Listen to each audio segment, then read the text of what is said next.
account. These weekly posts round up profiles of Guamanians receiving accolades in the armed forces, those stationed on Guam making a difference in our community, and veterans being recognized for their service. Presented by Future Smiles Orthodontics. Build a brighter future with a brighter smile. The system is broken. Help me fix it. We help everyone. How many other hospitals do this? 0. I guess we'll be the first. New Amsterdam, Sundays on NBC. Set your DVR. I've been fighting these companies my whole life. Green coat can cause cancer. They hid that. So that's where the law comes in. If you fight for what's right, you can change the world.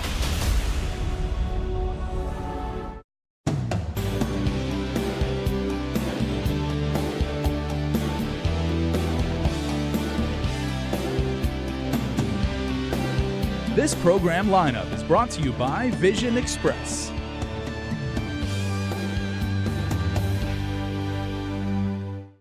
KUAM Communications, official sponsor of the 75th Liberation Day festivities. Visit liberation75.visitguam.com or 75th Guam Liberation on Facebook for all the liberation activities. Biba! KUAM News Headlines is presented by Calvo's Insurance, serving Guam for 80 years. Matson and the Adahi Itano program. Cars Plus reminds you to put your phone down while driving. Distractions won't get you there. Heads Up Guam, IP&E, Fueling Excellence, McDonald's of Guam, I'm Loving It, and steaks, ribs, seafood, and our famous Fresh Garden Bar, Ruby Tuesday. Good times you can taste.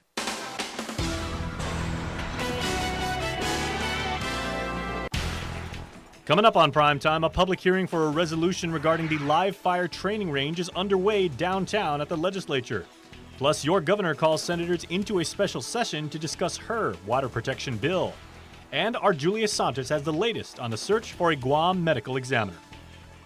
Hafa and good evening, everyone. A public hearing is underway at this hour at the legislature on a resolution about the live fire training range at Northwest Field. Many are expected to come out and express their concerns. Chris Barnett is in Hagåtña. Chris? Running a little bit late, of course, because of the special session that just occurred. We're expecting a packed house. I'm predicting a lot of activists, a lot of community groups, and who knows, maybe some people that are going to be testifying against this resolution. One young man who's testifying in support of it in Aten, and you're going to be testifying today. Tell us a little bit about your testimony. So I'm here to say how much I love Virginia, and you see, I always go there and I swim and I pay my respects and give offerings to Lati and the Luzon, but the military on the side of the Texans are just running it over all those Lati and Luzon, and they said they were doing it for national security, but they're doing it to practice war, and I don't like that, and I want my stuff to be good. I want my island to have independence. Well, there you go. From the mouths of babes, a testimony and so much more for this resolution. It's going to be interesting because the resolution is asking the governor to ask for a pause on all construction up at the firing range, and the governor has already said that she doesn't plan to do that. So we'll have the full story and so much more later on KUAM News. Thanks, Chris, for that report. We'll have more on the public hearing on KUAM.com and our social media platforms. Meanwhile, earlier at the Congress building, the governor's bill that could have Guam join a lawsuit against the manufacturers of chemicals that allegedly contaminated certain water wells has passed by an affirmative vote of all 14 senators present. For the second time this week, the governor called a special session to take up her water protection bill. A majority of lawmakers decided Monday to delay discussion on the bill until after a public hearing scheduled for next week. But today, they decided to call in key stakeholders to explain why the urgency. Headlining the panel trying to convince senators was Attorney General Levin Camacho, who explained the need to hire special counsel. He says they'd be brought in on a contingency fee basis, meaning they only get paid out of money from a winning case. Their job would be to get Guam onto the litigation against the manufacturers of the alleged chemical contaminants known as PFAS. There's going to take time to reach out to firms, to get proposals, to evaluate those proposals, to finalize an agreement, to now conduct the research that would be necessary to file a claim. And this is not something that you can just wake up one day, roll out of bed, and draft a complaint. This is going to take some time. So for lawyers, 1 day of drafting and reviewing a complaint is a huge amount of time for us. And Deputy AG Fred Nishihara of the Consumer Protection Bureau says they don't have much time. He says the judge in the case is moving fast. The deadline is August 4th, just 6 months to consolidate more than 100 lawsuits before a single court in South Carolina. That's incredibly quick for any litigation. And so the urgency didn't come about because of the chemical in the water. We know it's here. We know that the product is harmful. We know GWA is doing mitigation and so forth. But what we didn't know was that litigation would speed along as fast as it is going.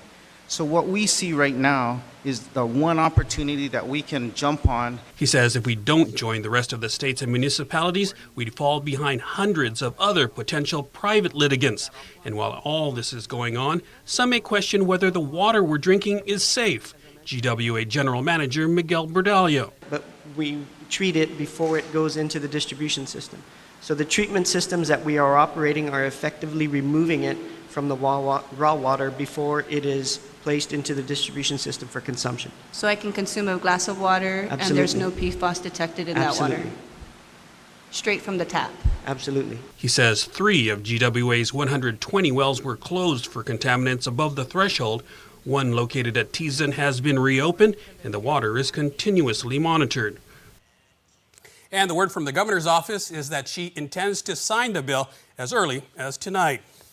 As crimes are on the rise, so is the number of newcomers entering Village Neighborhood Watch programs. Adriana Cotero reports. Aurora Flores is a Manamco citizen who lives on Route 15 in the village of Manilao. Flores says she does not feel safe at her residence. I don't really feel safe where I am because of those people going back and forth, and even if you have your house fence, they still jump the fence. This has been the case for Flores. She says recently someone broke into her home. They don't know what's private property. And I have put sign, keep out and private property, but they still enter your place. A strong neighborhood watch is one solution to the upwind of crimes. The program coordinator in this village, Adonis Mendiola, started this watch 3 years ago. And it's been 6 weeks since this village experienced a major machete attack that took place right here. Since then, the number of members in their neighborhood watch has increased from 60 to over 300 individuals. Yes, it was an unfortunate incident. And the best reaction or response, I should say, from the community is to say, all right, we're not going to take this anymore. If somebody is coming in our neighborhood and they present themselves a problem or an issue and a concern, then treat them with respect, watch them, watch out for one another. And if they bring problems to the community, then we need to raise the flags to the proper authorities. Guam Police Department spokesperson Sergeant Paul Tapau says through this proactive approach, they have covered all 19 municipalities on the island. You're starting to see the groups standing themselves up. And our goal with the Guam Police Department wasn't to direct the Neighborhood Watch program, but to provide assistance. And it was really keeping it community-centric. As it's the communities coming together to work together for a safe Guam. GPD and other people in law enforcement will tell you, if you have one person in touch with 3 other people on their block, you've got a neighborhood watch. And people don't need to have to come into the group, but we want them to look up the group, ask to be a part of it, especially if they live in the village, if they own property and have interests or a business person. And we're not trying to get anything more from anyone else except just to be on the lookout, contribute, and just keep a watch out. Reporting for Guam's News Network, I'm Adriana Cotero. Drug defendant Dexter Long will be getting a new lawyer. Long's former defense attorney, Jeff Moots, confirms with KUAM he is no longer representing him. Moots says he filed a motion to withdraw as because of a conflict, he's representing another person who may have provided information that led to Long's arrest. Long was recently indicted on federal drug charges connected to 1,000 gross grams of the drug ice. Moots tells KUAM Cynthia Ekubi has been appointed as Long's new lawyer. As we reported, Long had attempted to file a guilty plea, even providing a letter professing his guilt to media outlets. John Daniel Nago will spend the next 10 years behind bars for calling in a bomb threat, theft, forgery, and impersonation. As you may recall, KUAM reported that Nago had called in a bomb threat to an elementary school where his ex-girlfriend worked, despite being ordered to stay away from her. He was found guilty of theft of a motor vehicle as a second-degree felony, forgery as a third-degree felony, and criminal impersonation back in March. In April, he received another conviction for terroristic conduct as a third-degree felony and 2 counts of attempted violation of a court order as a misdemeanor. Prosecuting attorney Christine Tenorio says bomb threats are taken extremely seriously by the AG's office. 3, that's the number of retail thefts reported at 3 different high-end stores within the past month. Adriana Cotero reports. The managing director of Gemkel Corporation, Richard Hawes, uses the word epidemic to describe the recent retail thefts taking place at his luxurious boutiques located in Tumon. We've had 3 thefts within the last month in the plaza in 3 of our boutiques. We have cameras, we have vigilant sales associates, and it's kind of a worry that this is happening, and this has never really happened before to this extent. As yesterday, he reported a 3rd theft at the outlet store. This time, it was a family of 4. We have an outlet at the plaza as well, and same local resident, family of 4, 2 adult, 2 teenage sons, and they were in the store. They engaged with the sales associate, they walked around, and they took merchandise and they left. So now we've had Marc Jacobs was June the 7th, June the 30th was La Sportsac, our outlet store was July 2nd. It's hundreds of dollars worth of merchandise being stolen. However, it's not the amount that is of concern, says Hawes. It's the fact that it's going on. It's the fact that people are coming in with a view to steal, and they're actually staying in the store, they're walking around the store, they're moving the bag, hiding it in a location, and then picking it up and even engaging with the sales associate as they walk out. It's really gutsy and ballsy and kind of a worry for us. Gemkel Corporation has captured the thieves on film through their high-resolution surveillance cameras. And the general manager has reported each of these cases to the Guam Police Department. I've gone to GPD, the Tumon precinct, for every single case. We've filed a report. As far as arrest, none that I know of. The first one that was Marc Jacobs on June 6th. Actually, we had the lead from a local resident. I spoke to the person as well. I gave the information of the person to GPD. Now, what happened at GPD, they said they had to give the case to the detective unit. So that's what we know so far. Reporting for Guam's News Network, I'm Adriana Cotero. It's been many months and Guam is still in need of a medical examiner. What's the status of the search? Julia Santos has an update. The Commission on Post-Mortem Examinations met this morning to discuss, among other items, the medical examiner's proposed budget for 2020, the status of the Hawaii medical examiner's contract, and what the CPME has been doing to address the dire need for a permanent chief medical examiner.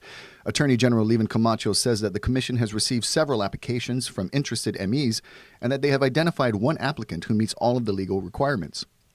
The Commission intends on moving forward with the interview process, but that is only the first step in the hiring process, so they cannot comment on how soon GMH can expect to hire a new chief medical examiner. In the meantime, the Commission has approved, as part of the 2020 budget, a contingency plan that includes an MOU with GMH. We have budgeted for a certain amount of autopsies. I think they said about 117 through the end of the year.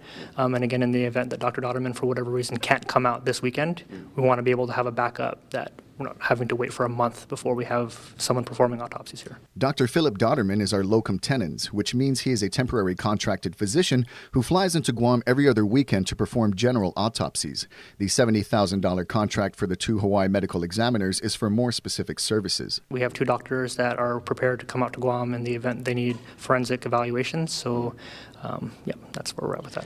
Regarding the proposed 2020 budget for the ME's office, the total estimate exceeds the ceiling provided by BBMR DVR by more than $100,000. The proposal asks for $583,000, which includes the $200,000 salary for a chief medical examiner and status quo salaries for staffing, the total of which is just over $100,000. $53,131 for the administrative assistant, and $49,520 for the morgue attendant. The commission discussed and approved moving forward with putting a job announcement out for Guam's CME on the National Association of Medical Examiners. Commission members consist of the Attorney General, Chief of Police, Director of the Department of Public Health and Social Services, President of the Guam Medical Society, and the Administrator of the Guam Memorial Hospital. Reporting for Guam's News Network, I'm Julius Santos. Stick around for more news here on Primetime. You're watching KUAM. There are more ways to experience Guam via KUAM News, giving you what you want, when you want, and how you want it. From smart devices, Alexa, what's in the news? Here's your flash briefing. Over the web, on mobile, on streaming platforms, with immersive, interactive formats, and via social media where it's more than just content, it's conversation. More ways to keep you informed and entertained whenever you want it, wherever you are, on whatever device you're using. The next generation Galaxy has arrived. See it and believe it. The Infinity O displays the most innovative Galaxy screen yet. Capture the wider world. Take stunning photos with a 123-degree field of vision. Use your phone to charge other wireless charging devices. Don't just stand out, stand apart.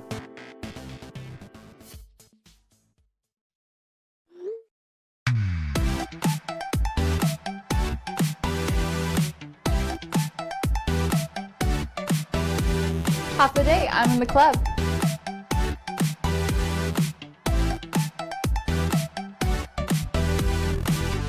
Half a day, welcome to Two Lovers Point. Half the day, I'm in the club.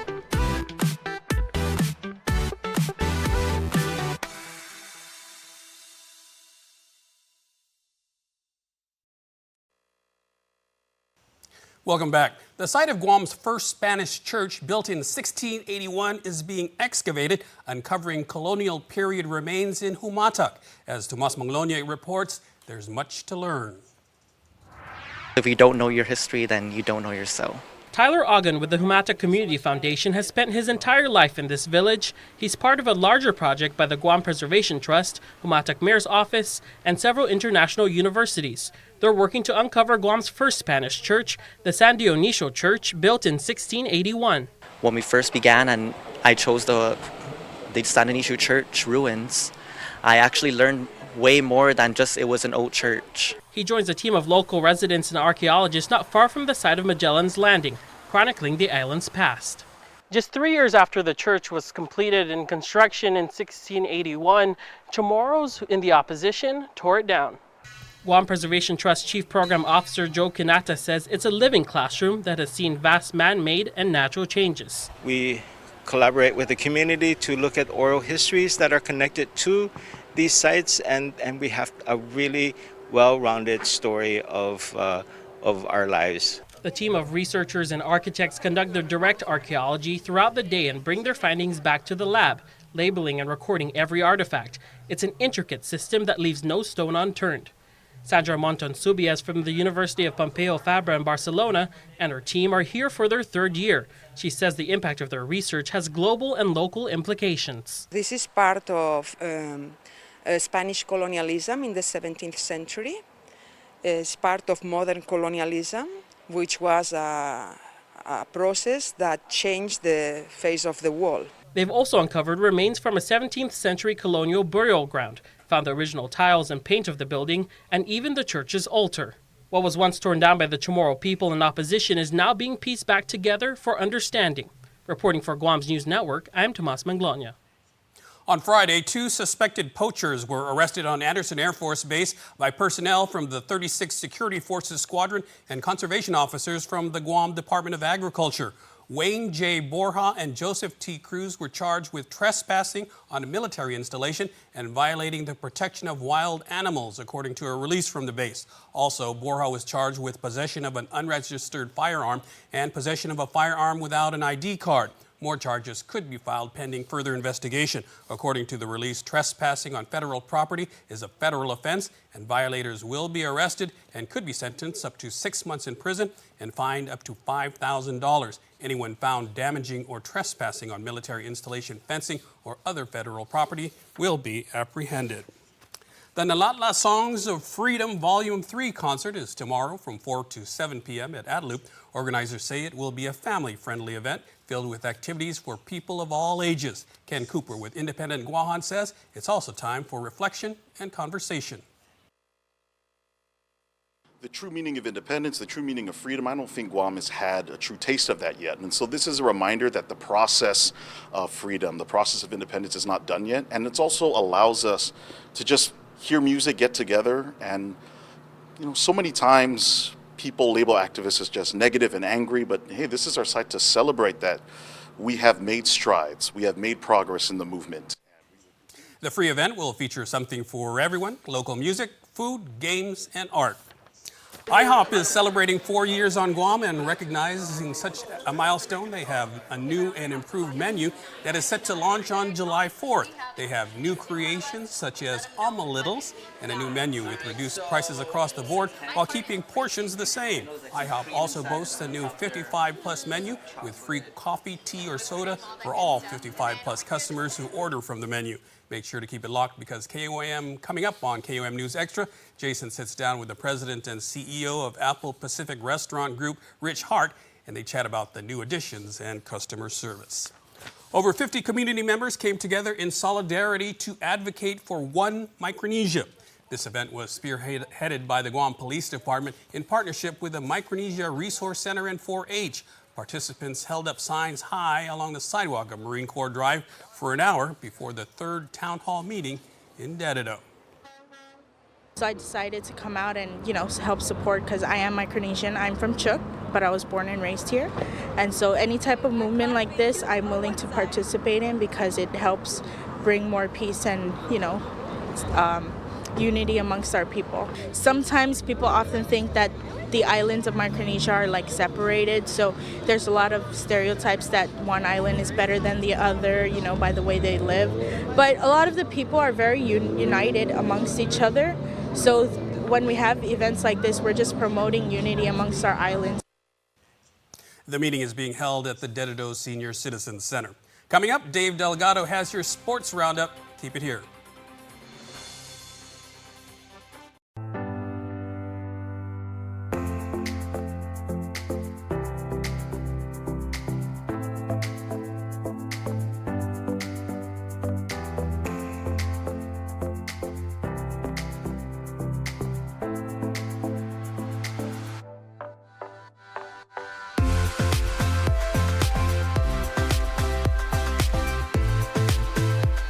Make every day a plus.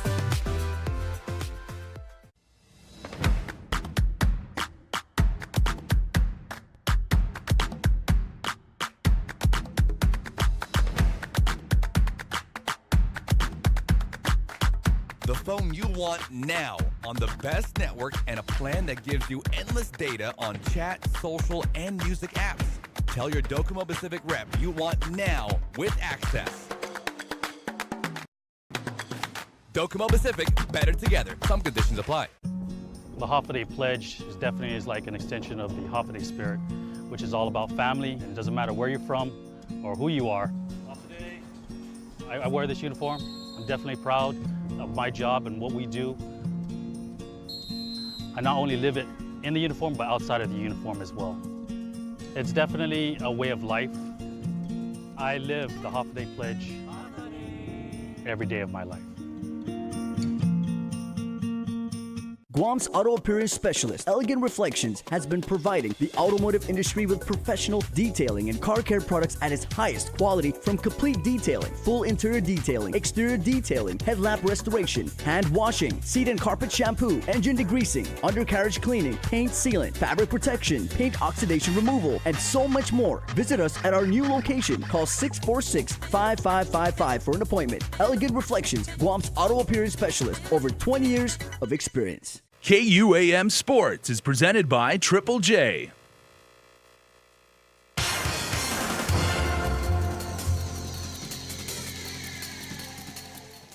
What's up, Guam? Dave Delgado here for KUAM Sports. Thanks for watching. Tonight, we continue our preview on our Pacific Games teams heading out to Apia, Samoa. Tonight, we take a look at our track and field squad. Check it out. Guam's athletics team will depart island July 9th for the Pacific Games in Apia, Samoa. Team Guam is set to compete from July 15th through the 20th and have high hopes of hauling in several medals this year. At last year's Micro Games in Yap, Guam bagged 36 medals, 20 gold, 8 silver, and 8 bronze for track and field. Regine Tagati says she's excited to represent Guam for the first time at the Games. Work really hard, put in the preparations before that. Same thing that goes for how I compete in college. Even more so now because I have the word Guam on my chest, so it's a lot more pressure and at the same time a lot more honor just to be able to do that. Distance runner Derek Mandel will be back in action for the 1,500, 5,000, and half marathon. Mandel represented Guam at the 2012 London Games in the 800 meters and is looking forward to the competition after taking some time off. Training's been going well, been consistent since January, and I think I've been doing everything I can possible to prepare for this. And, it just matters on the day, like what other people bring. I can't control that, but I know what I can bring.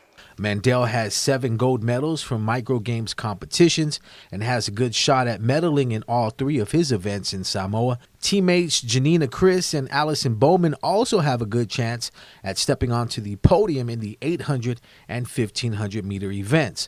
Regine Tagati also has her eyes on medals in the 100 meters, 4x100, and 4x400 races. Well, it's always an honor to be able to represent Guam, represent our island.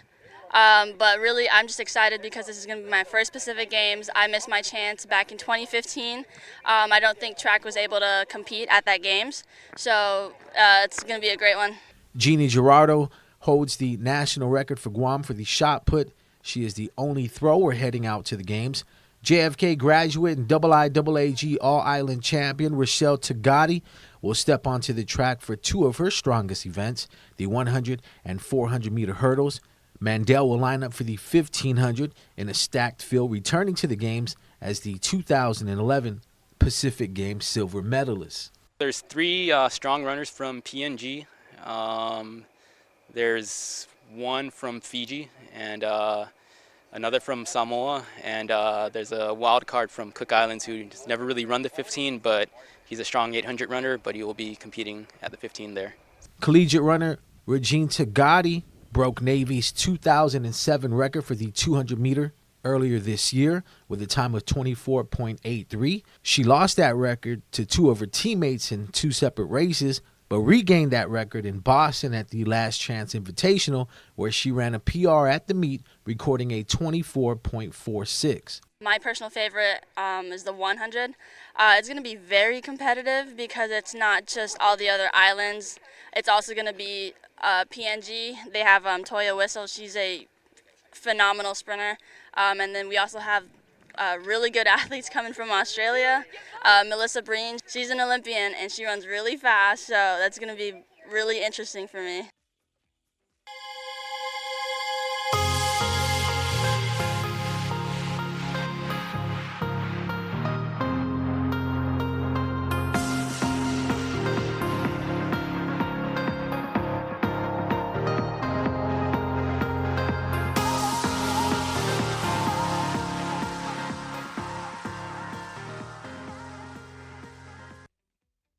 Check out Triple J's spectacular deals going on now during the hot summer savings event. 0 down and no payments for 90 days. Get into a Mazda CX-5 at its lowest price of $19,995 or $152 per paycheck. The big boy truck, the Ford F-150, starting at $282 per paycheck, or the Honda Civic starting at only $176 per paycheck. Triple J says yes. Purchase your next vehicle online at triplejguam.com today. Triple J, customers first.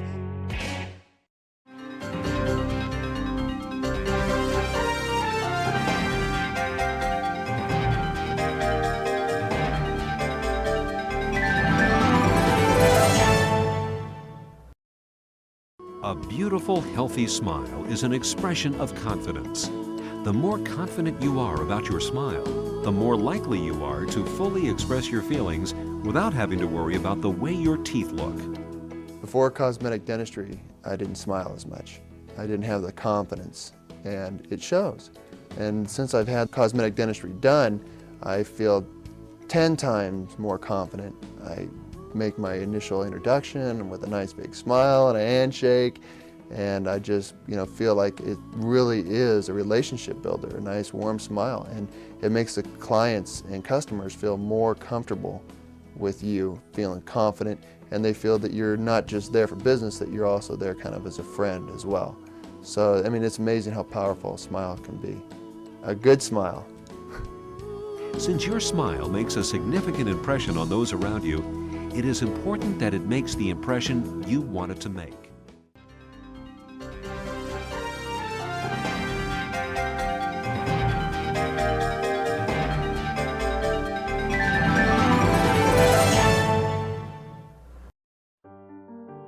Every year since Guam's liberation, we've come together as a community to pay homage to those we lost, to celebrate the boundless courage and resiliency of our people, and to take pride in the legacy of peace and friendship that prevails across our islands.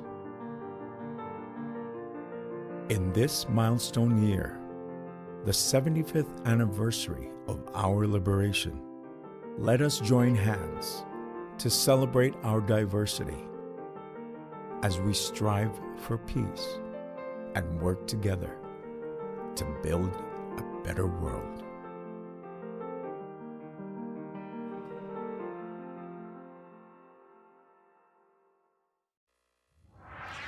And before we close out the news tonight, our latest round of birthday shout-outs from the Cold Stone Creamery Birthday Club.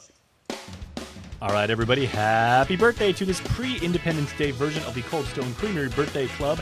Birthday Sweet 16 going to Marina Babauta. We love and miss you. Be safe at Stanford University. Well done. Go Cardinal. Love always, your sister Megan, Jim, and Lynn Regis. Nice job. Carmelita Daniel Mendiola, happy birthday to Kit. Comes from your loving family. Also, happy birthday from Audi Ray going to Anton Rosario. And happy birthday going to Kin Cruz. Hope everybody today, on July 3rd, had a wonderful birthday.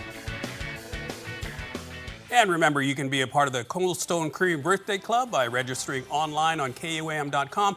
Please make sure to include with your photo your name and birthday. And that'll do it for us here on the news desk. But stay tuned. Jace is up next with Extra. Closed captioning is brought to you by IT&E. Explore your world.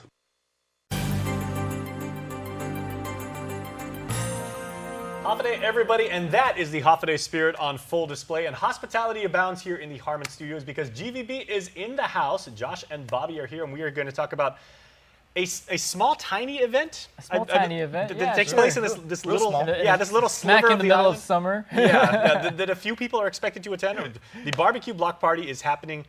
It's going to happen this weekend. It's going to be the time on Guam.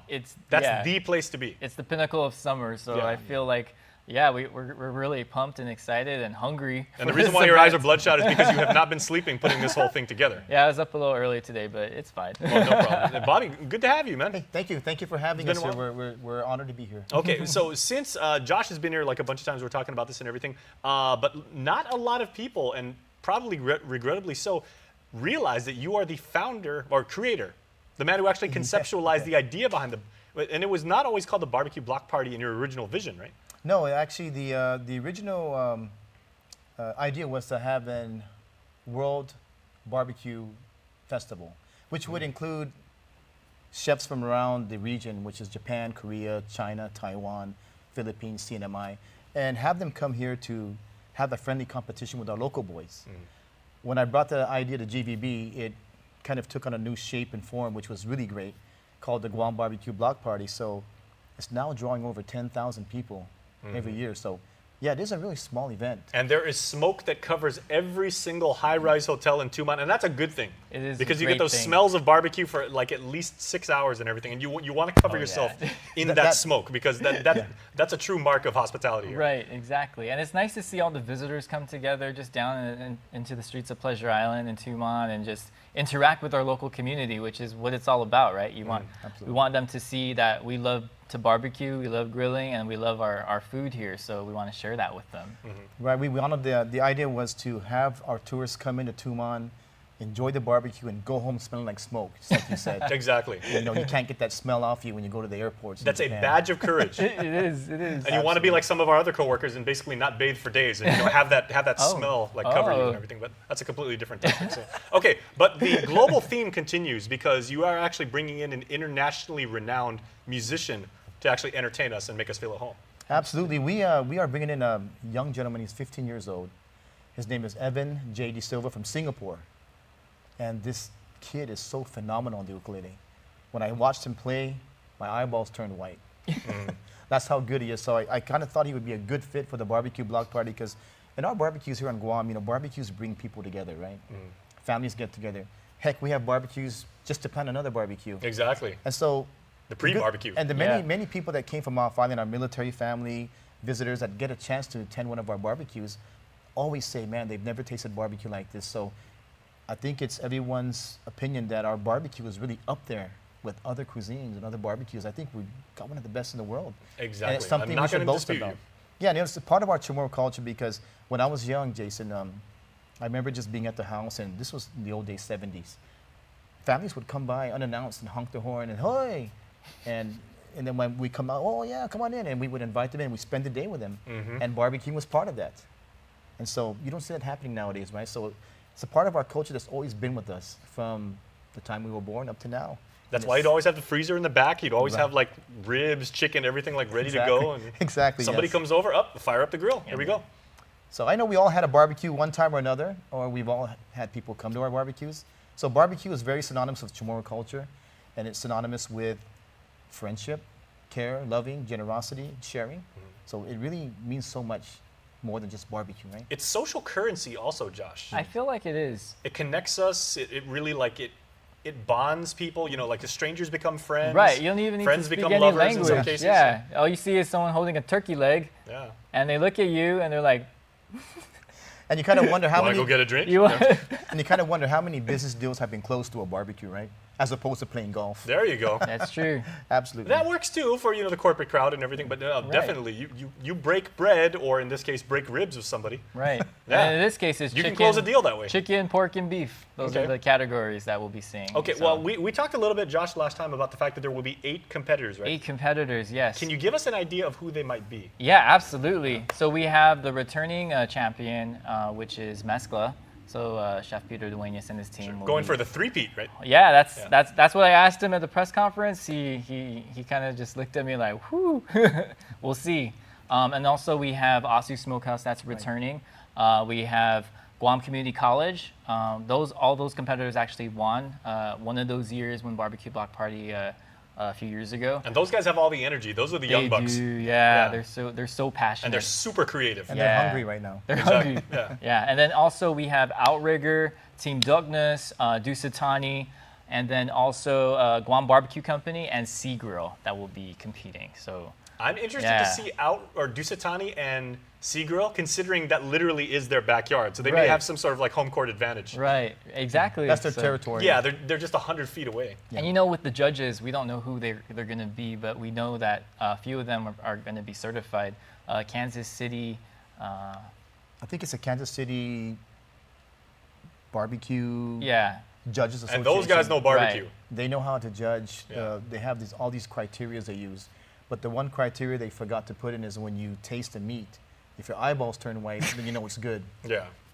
And well, especially if they're coming from Kansas City, they have a tendency to appreciate sweetness with spicy. But man, if you ever bite into like a well-done Chamorro barbecue rib and you get that little bit of tostas on the corner, like where it's all singed and everything like that, where it's just a little bit burnt, That's the best, man. Okay, well, tell you what, we got to run, but I know we're going to have you guys back. We're also going to do some like podcasts, I believe, and go really deep dive into everything that's going on with this weekend's sounds event. like a plan. We will see you guys then, and we will see you right after this. The next generation Galaxy has arrived. See it and believe it.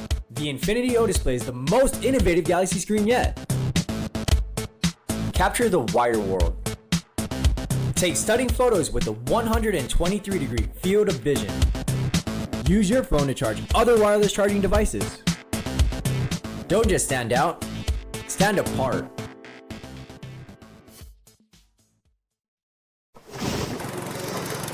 MTO, professional janitorial services with a warm hospitality touch. MTO gives that gift year-round. Pressure wash roofs, pressure wash driveways, lawn service, home cleaning, carpet restoration, office cleaning, commercial window cleaning, floor care. When cleaning is in order, MTO has you covered. Call 647-6861 to inquire on how you can receive the maintenance you deserve. MTO, celebrating 30 years with you, Guam.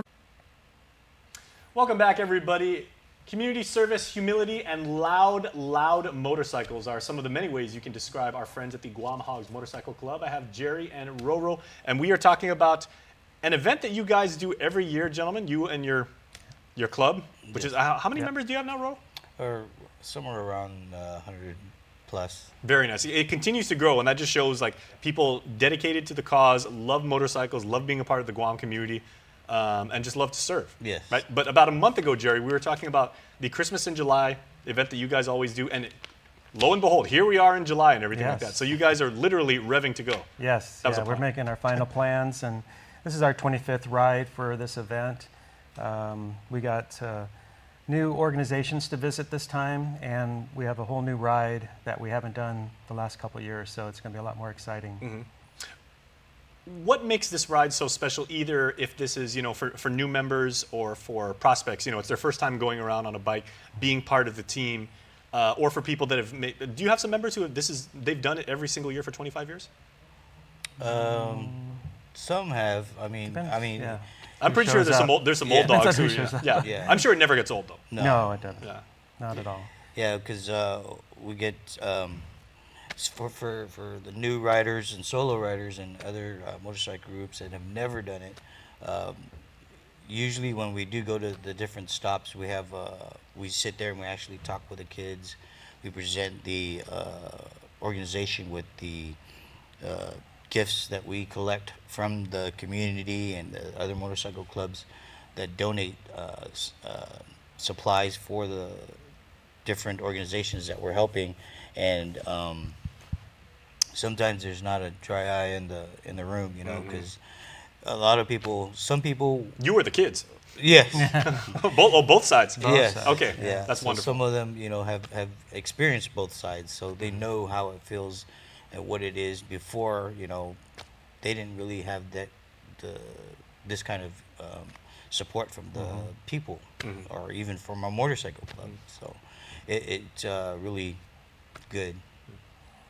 Have you guys ever had maybe now like a member, a club member now, who says, I was one of the recipients when I was a kid. You guys visited my school or my village, or I was in the hospital and you guys visited me there, and I was so inspired. I wanted to do what you guys do, and I found the shared love, for riding and just for motorcycle culture. But now, they're one of you. Do you guys have any members like that? Oh, exactly right, Jason. And we've had, I think, a couple of members that have expressed that they were a part of those organizations helping them at that time when they were younger, and are now part of our group or another motorcycle group on the island. That's amazing. Yes. Okay, so the last time we spoke, you guys were actually asking if anybody on the community, businesses, nonprofit organizations, or just families, if they wanted to contribute some way.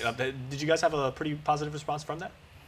We've gotten some supplies as far as donations and stuff like that. We've also got some monetary donations from other individuals and other organizations. So right now, whatever we don't get as far as what we request or we put out on our solicitation letter, what we do is we go out and we try and purchase as much as we can for the stuff that like we only got like 12 toothbrushes. We'll go out and buy like 30 more or something like that. Just to try and make sure everything's more even to each organization. So. Well, hopefully people watching this right now, they're going to be inspired by Independence Day and everything like that. So if people would like to contribute, when is the deadline where they can give it to you guys? The deadline is, we have different locations on the island that you can drop off donations.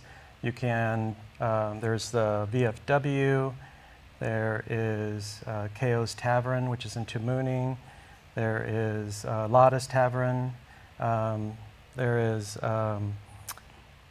Harley Davidson and Mighty that you can drop off donations. Wild Bills. Wild Bills in Tamuning also you can drop off donations. And you can drop off donations. We'd like to be able to pick up all donations by this Saturday, July 6th. And that way we know in advance, what other items we'll need to go out and possibly purchase ourselves to try to fulfill the requests of all these organizations. I know, I saw, last time we did the interview with you guys, somebody sent me a message on Twitter and they were like, can you ask, does the club have, like at the clubhouse, do you guys have like a warehouse or a storage room where you guys stockpile, like a big kitty, if you will, of all of these, supplies and everything for every year? Or do you guys just, collect for what you need and then you guys make your run and you guys give it, you give everything you have?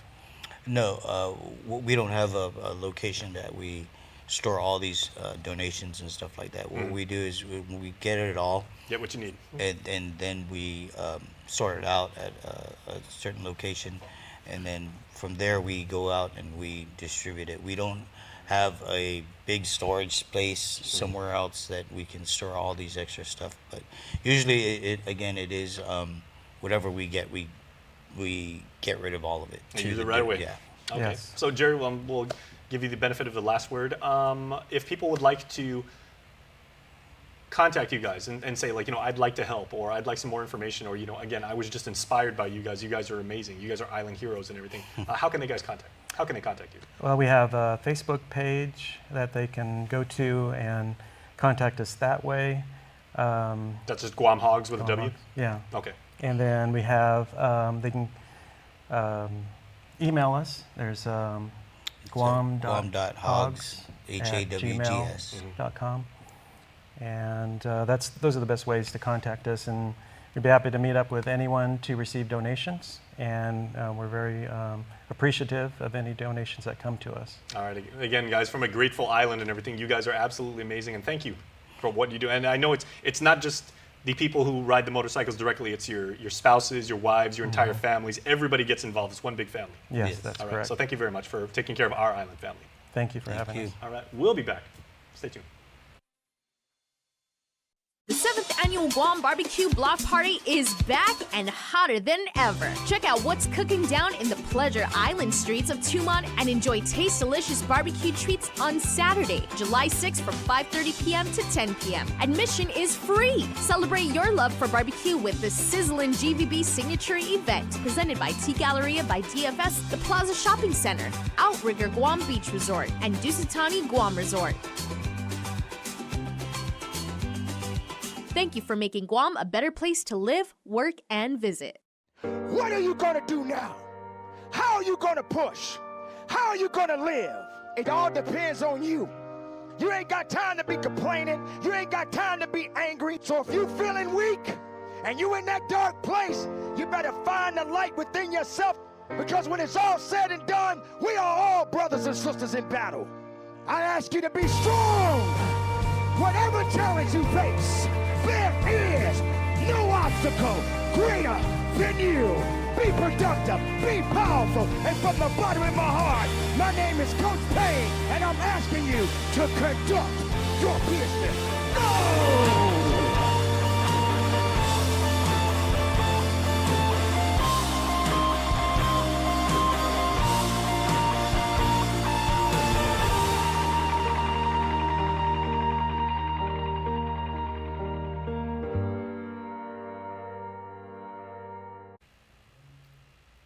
If you have been out to eat on Guam, chances are, my friends, and you have been in the restaurant that a good friend of mine and a buddy and a very, very good businessman on Guam has had a major stake in setting up. Richard Hart has How should we contextualize this, Rich? You have had a major part in setting up a lot of the restaurants as far as establishing vendor relationships, getting staff trained, getting the place all ready to go.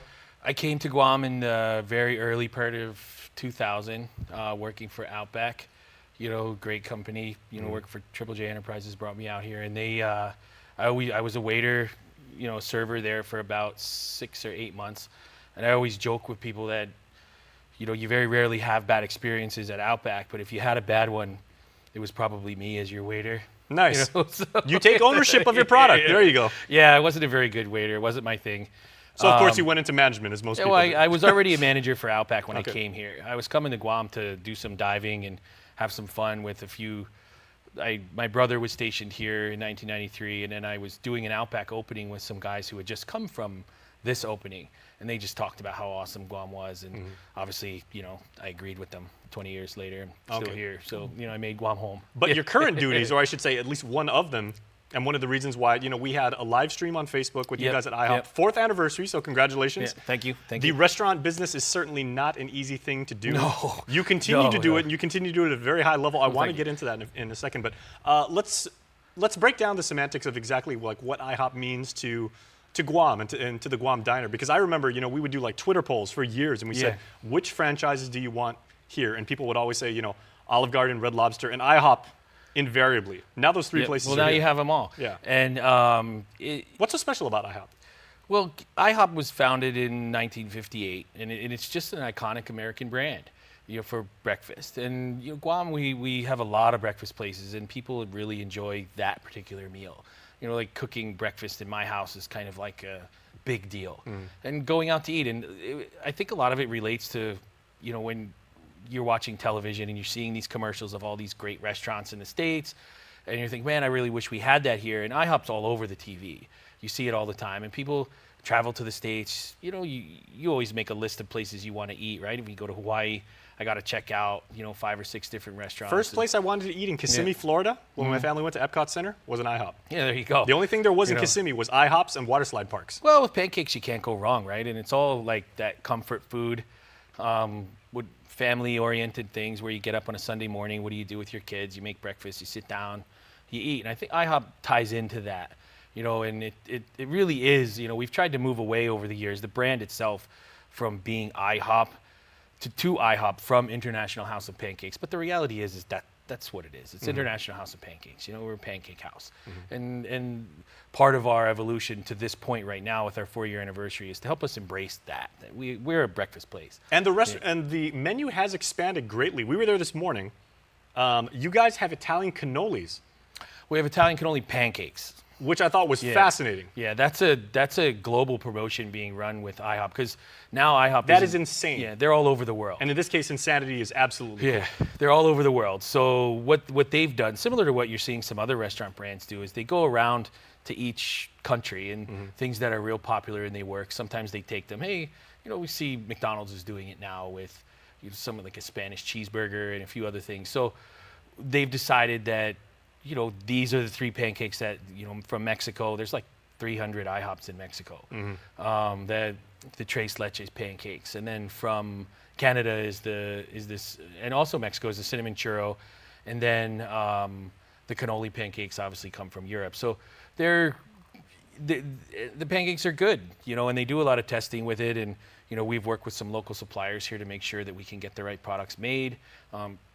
With the cinnamon churros come from our local partner, the Fresh Bread Bakery up in Jigo, just to make sure that we're getting that right. And there was a time, about 1.5 years ago where we did go with this kind of huge, expansive menu. And part of our evolution at this point has brought us to where we've actually retracted that menu a great deal with the one that we're putting on the table that right now, the reason why I'm here. So we removed, we didn't stop, but we realized that we couldn't be everything to everyone, right? We had to be who we are. So we've gone not back to, but we're focusing on the fact that we are IHOP and this is what we offer. And I think it's interesting how, because your company, Apple, right? Apple Pacific, Apple yes. Pacific, yeah. Good thing we made the differentiation, because Apple Computer Company, I remember when Steve Jobs came back, a little bit of interesting parallel. he saw that there were so many different product lines with the company. He's like, nope, we got to just do 3 things and we'll do it better than anybody else. We got to get back to our core competency and just stick with that. You know, restaurant companies or any real successful company does that. I mean, we see Chevy drops the Camaro, you know, because it's not working. It's not working. You know, they're focusing on trucks now because that's where the market is going. So it was the same thing we were doing. And we removed 51 menu items and we added 12. Is what we did. So, and where most of our reduction came from was in the local food category. So we have kept local food. So I don't want to, you know, act like we didn't do that. But we only kept the stuff that, one, we knew we could do well. 2, we could do it at a great value for the guest and the consumer who's coming in. And 3, the stuff that people were eating. So when you think of IHOP, you think of pancakes, you think of omelets, you think of bacon and eggs, and that's where we've gone back to now, and where we're really putting our focus. Okay, we do have to run. I know there's going to be an extended podcast with Lacey Martinez with Rich later on today, so make sure to check that out. That's on the KUAM Podcast Network, on Spotify, on SoundCloud, and on Apple Podcasts. But real quick, you got 30 seconds. Why continue to work in the restaurant business on Guam? It's brutal. It's you know, it takes emotionally, it takes a toll. It's a very tough business to be. It is successful on a sustained basis and everything. So why continue to do this work? Well, 2 reasons. 1, making people happy is a good thing to do for a living.